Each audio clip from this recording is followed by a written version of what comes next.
Class 3-র একটা ছেলে প্রথম সাময়িক পরীক্ষায় কুমির রচনা পড়েছে, কিন্তু সমস্যা হলো যখন পরীক্ষার রচনা এলো বাবা মায়ের প্রতি সন্তানের কর্তব্য, তখন সে দিশেহারা হয়ে পড়ল। অনেক কষ্টে সে বুদ্ধি খাটিয়ে লিখলো, বাবা মা আমাদের জন্ম দেয়, তারা আমাদের লালন পালন করে, কুমিররাও তাই করে। জেনে রাখা ভালো যে কুমির একটি সরীসৃপ প্রাণী এবং এটি জলে বাস করে। এর চোখ দুটি গোল গোল ও এর আছে বিশাল একটা লেজ, আর কুমিরের লেজ খাঁজকাটা খাঁজকাটা।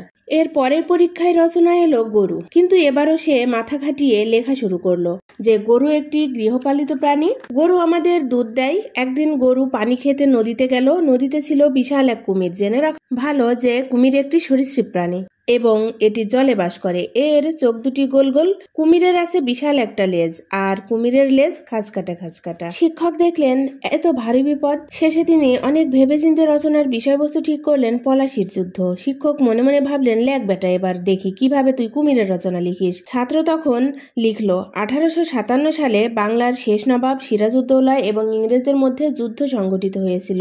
এ যুদ্ধে নবাব সিরাজউদ্দৌলা তার সেনাপতি মীর জাফরকে বিশ্বাস করেছিলেন, কিন্তু তিনি তখনও জানতেন না যে তিনি খাল কেটে কুমির এনেছিলেন। জেনে রাখা ভালো যে কুমির একটি সরীসৃপ প্রাণী, এটি জলে বাস করে, এটির চোখ দুটি গোল গোল, এর আছে বিশাল একটা লেজ, আর কুমিরের লেজ খাঁজকাটা খাঁজকাটা।